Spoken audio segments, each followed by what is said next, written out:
Cartas a RN desde Canadá. Jaime Wagena visita en esta nueva serie a oyentes que han seguido escuchando a Radio Nederland desde su nueva patria adoptiva, Canadá.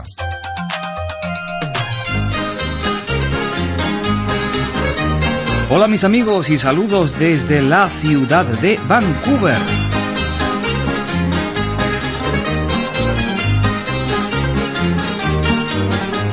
Seguimos nuestro recorrido por el oeste de esta joven nación norteamericana, Canadá, concretamente en las provincias de Alberta, donde estuvimos visitando a una simpática y joven pareja colombiana, buenos amigos oyentes de este programa, y ahora nos desplazamos mucho más hacia el oeste, hasta la provincia de British Columbia.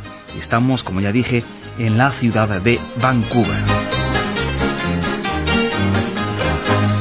La Columbia Británica o British Columbia es denominada por lo general con el cariñoso apelativo de BC. Esta provincia es la más occidental del Canadá. Limita al norte con el Yukon y los territorios del noroeste, y al este con la provincia de Alberta, al sur con los estados norteamericanos de Washington, Idaho y Montana, y al oeste con el Océano Pacífico. Esta provincia cuenta con algunos de los paisajes más espectaculares del mundo entero. Las magnificentes montañas rocosas se encuentran principalmente en la zona suroriental de la Columbia Británica, con sus picos coronados de nieve eterna, mientras que la zona norte está llena de diversas cadenas de montañas con densos bosques, llanuras y lagos de indescriptible belleza. La zona más al sureste cuenta con un pequeño desierto, mientras que la costa pacífica es conocida por sus calas, bahías, islas y penínsulas cubiertas por exuberante vegetación y pequeñas selvas. En el BC se encuentran paisajes para todos los gustos. La capital de la provincia de Columbia Británica se llama, no es Vancouver, sino Victoria, y está situada en el extremo suroriental de la enorme isla de Vancouver. Hasta allí nos iremos para visitar a un viejo amigo y colega. Mientras tanto, les puedo contar que la cultura de BC, en especial la de su costa suroccidental, es bastante diferente a la del resto del Canadá. La vida aquí es más fácil y agradable gracias a su clima, y la belleza y exuberancia del paisaje es impresionante. Se cree que los primeros habitantes de la zona llegaron del Asia hace unos 12.000 años, al terminar la última era glacial. Algunos de esos pueblos se asentaron a lo largo de la costa del Pacífico, mientras que otros prefirieron construir sus pueblos en la zona del interior, hacia el este, en la zona montañosa. El número de indígenas nativos de Canadá llega casi a los 560.000 y la población inuit, como se llama oficialmente los esquimales, es de casi 45.000. Es decir, que en cuanto a número, estos pueblos nativos superan ahora al número de habitantes que había en el momento de la llegada de los europeos a Norteamérica. También hay unos 210 metis, como se denomina a los habitantes canadienses de la raza mestiza, es decir, la mezcla de aborígenes con europeos. En total, esos tres grupos, es decir, los indígenas nativos, los inuit o esquimales y los mestizos, representan el 3% de la actual población canadiense. La mayoría vive en el Yukon, el territorio que limita al noroeste del Canadá con Alaska, en los territorios del noroeste, que limitan al oriente con el Yukon, y en la provincia de Ontario, aunque no hay provincia canadiense que no albergue dentro de su territorio a algunas comunidades aborígenes. Colectivamente, los indígenas nativos, los inuit y los metis, son llamados canadienses nativos. Otra denominación que está cada vez más en boga es la de primeras naciones, con lo que se quiere reconocer el hecho de que antaño esos grupos aborígenes formaron naciones independientes dentro de lo que ahora es Canadá. Desde los primeros días de los pioneros, el destino de los indígenas nativos de Canadá ha estado marcado por la tristeza y la tragedia. En un principio su número decreció alarmantemente debido a las enfermedades traídas por los europeos y las masacres causadas por estos entre los pueblos indígenas. Esos pueblos nativos perdieron seguidamente no solo su poderío y sus tradiciones, sino también sus tierras y, en muchos casos, su autoestima. Actualmente hay unos 2.250 reservados indígenas diseminados por todo el territorio canadiense y unas 600 bandas indígenas oficiales. Este término de bandas, band en inglés, es un vocablo utilizado para denominar agrupaciones políticas y culturales de los nativos canadienses. Los líderes nativos canadienses se han politizado cada vez más desde la década de los 80 del siglo pasado. Ellos han logrado poner en la agenda política del Canadá sus reclamaciones sobre asuntos constitucionales, reivindicaciones territoriales y el derecho a participar en la riqueza minera nacional. Toda una gama de organizaciones nacionales como la Asamblea de las Primeras Naciones se encargan de que no muera el interés por las necesidades y derechos de los indígenas del Canadá. Es a través de estas organizaciones que se logrará implementar los cambios necesarios, aunque esto por lo general se ocurre de manera muy lenta, pero segura. La mayoría de los canadienses es consciente de que los indígenas han sufrido muchos atropellos a través de los siglos y que ya es hora de escuchar sus quejas. Por otra parte, los pueblos indígenas canadienses también se han encargado de revitalizar los movimientos que luchan por la recuperación de la espiritualidad, la cultura y las lenguas nativas, al igual que el respeto por la historia del país. Los famosos powwows o celebraciones culturales indígenas son cada vez más comunes en las grandes urbes y ciudades canadienses, como ahora aquí, en pleno centro de la ciudad de Vancouver.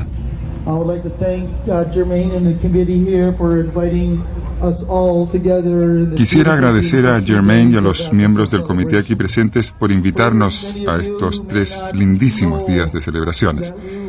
También quisiera decir a aquellos aquí presentes que quizás no lo sepan que hace solo 3 años nuestra cultura y tradiciones no eran consideradas legales por el gobierno de Canadá y muchos de nuestros miembros más mayores tuvieron que esconderse en las montañas para poder continuar su labor de enseñar nuestras canciones y nuestra cultura. Quisiera agradecer a nuestros padres y mayores por haber hecho eso, por habernos mantenido vivas nuestras tradiciones. Nosotros apoyamos a todos los miembros de las Primeras Naciones o de cualquier nación a la que pertenezcan y quisiera recordarles que si tienen alguna herencia cultural que por favor la pasen a las nuevas generaciones, a sus nietos, a sus primos, a sus sobrinos. Déjenles saber cuáles son sus raíces culturales y su procedencia. Eso es algo muy importante para ayudar a construir esta bella Canadá. Así que una vez más, y a nombre de los miembros y líderes de los Hijos del Trueno, quisiera agradecerles a todos su presencia y les deseo una feliz fiesta de celebración.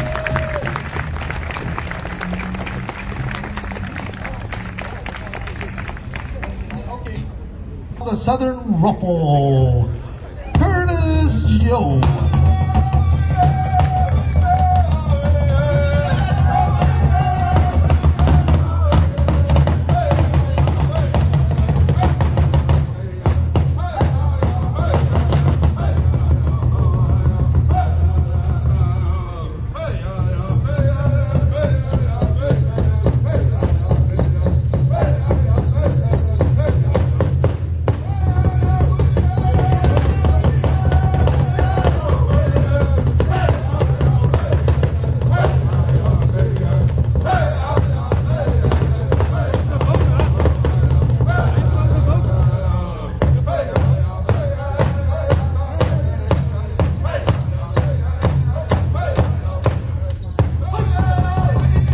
Pues muy bien, estamos siendo testigos de una manifestación cultural indígena en pleno centro de Vancouver, donde podemos presenciar en este podium a varios indios luciendo sus trajes típicos con coloridas plumas, bailando y cantando al ritmo de la música que estamos escuchando.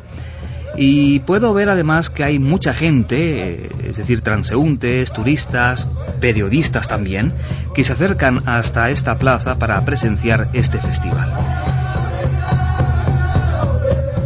y que veo que está patrocinado, entre otras empresas, pues por la misma Radio-Canadá, la CBC. Además de este teatro al aire libre, puedo ver que hay distintas tiendas de campaña donde se expone el arte de los diversos indígenas, nativos o primeras naciones. Y también hay cantidad de pequeños negocios donde la gente puede comprar artesanía indígena.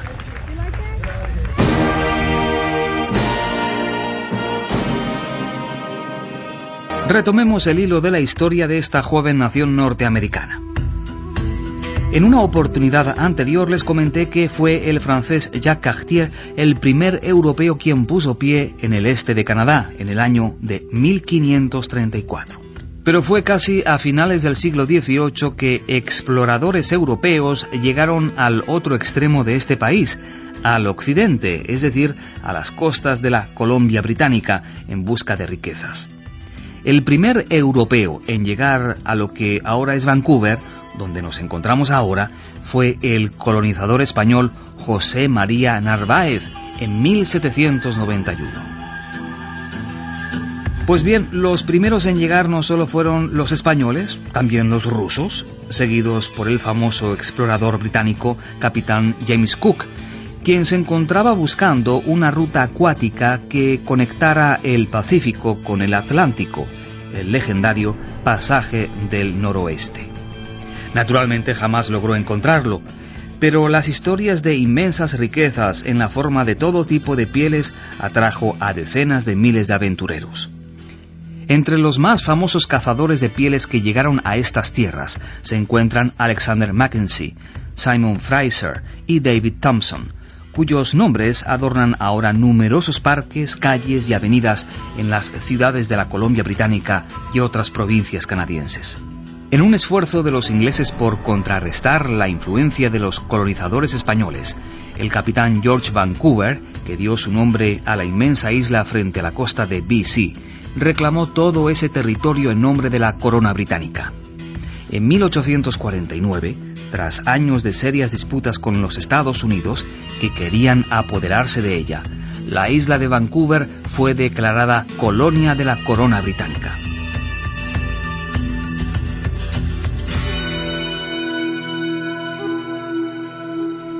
Ahora sí, llegamos a la bella isla de Victoria. En su residencia nos espera Ian McFarland. Ian trabajó en Radio-Canadá Internacional y producía y presentaba un programa de diexismo y comunicaciones, y también un programa muy similar a este, un espacio de contacto con el oyente. Así que tenemos muchas cosas en común.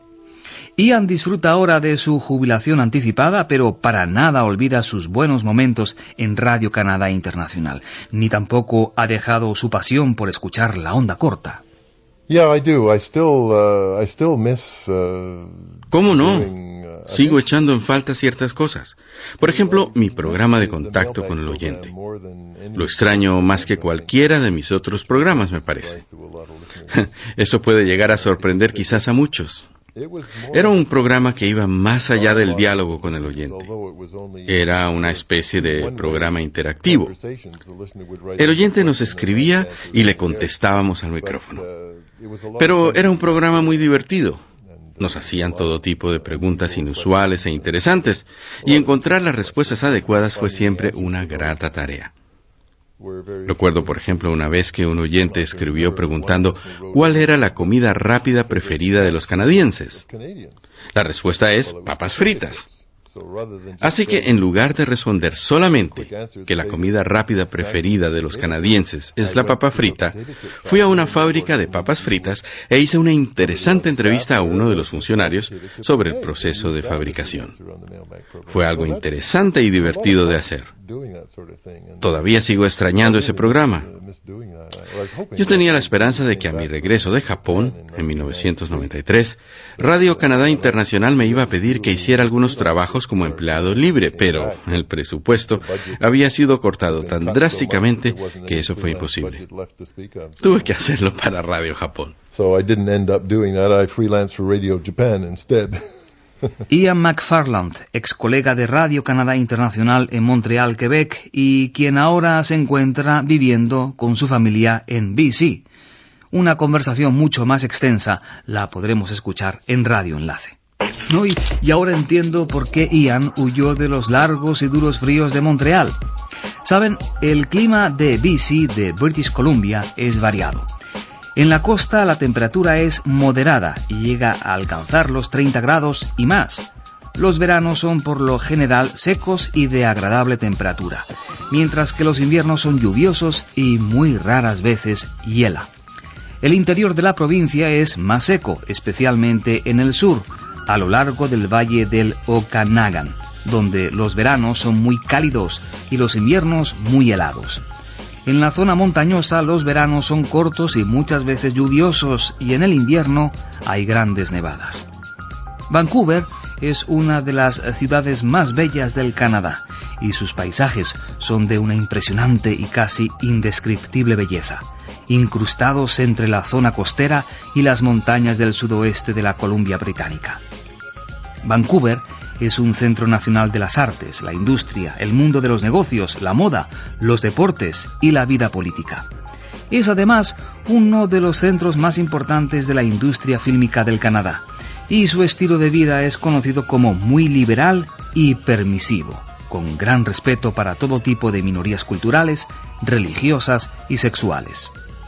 El área donde se asienta ahora la ciudad de Vancouver fue habitado en un principio por el pueblo de los Salish. El primer europeo en llegar a lo que ahora es Vancouver, lo recordamos una vez más, fue el colonizador español José María Narváez en 1791. Los puentes de Vancouver son impresionantes y el primero de ellos fue construido en 1888 para tener acceso a más de 2.400 hectáreas de fértiles tierras. Ese puente colgante, a una altura escalofriante sobre un profundo desfiladero, fue construido de tablones de cedro, amarrados con gruesos cordones de yute y ha atraído siempre a los amantes de las emociones fuertes, y a nosotros también. El puente actual es 100% seguro, aunque sigue balanceándose en el vacío como el puente inicial, y atrae a decenas de miles de turistas al punto de que a veces hay que hacer cola para poder caminar por él.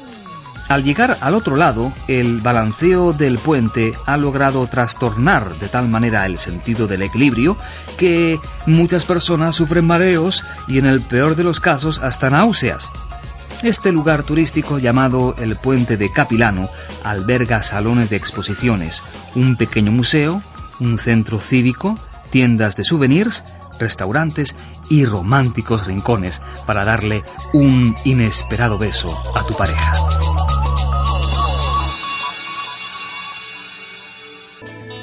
Por onda corta, internet y vía satélite. Radio Enlace. El programa de Radio Nederland sobre novedades de la radio, televisión y los medios de comunicación, con Alfonso Montealegre y Jaime Báguenas. Hola amigos, bienvenidos a la edición número 32 de Radio Enlace 2003. Segundo informe sobre el 9º encuentro de radioescuchas mexicanos. Entrevista con Manolo de la Rosa de Radio Habana, Cuba, y mucha información de X. Lo que pasó con los teléfonos y otros aparatos eléctricos durante el masivo apagón en Norteamérica. Pero primero damos paso en Radio Enlace al segundo informe desde Tizayuca. Durante el primer fin de semana de agosto, diexistas y oyentes de la onda corta de todas partes de México se juntaron para el 9º Encuentro Nacional de Diexistas y Radioescuchas en la ciudad de Tizayuca, en el estado de Hidalgo, a solo 1 hora al norte de Ciudad de México. La semana pasada, en el primer reportaje sobre el evento, Jeff White nos informó sobre las presentaciones que se hicieron en el encuentro de Tizayuca con el sistema DRM, el nuevo sistema digital de onda corta. Durante el evento, Radio Nederland y la Deutsche Telekom realizaron transmisiones especiales para el evento en ese novedoso formato.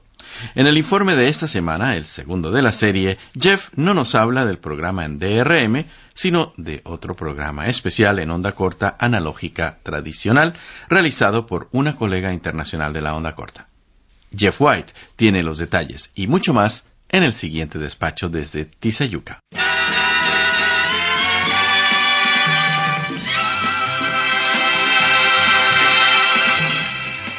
Y esto es todo por hoy. Deseamos a los amigos que participan en Tizayuca 2003 en México muchos éxitos en todas las tareas que se plantean para continuar escuchando la onda corta y que nuestro hobby común, el diexismo,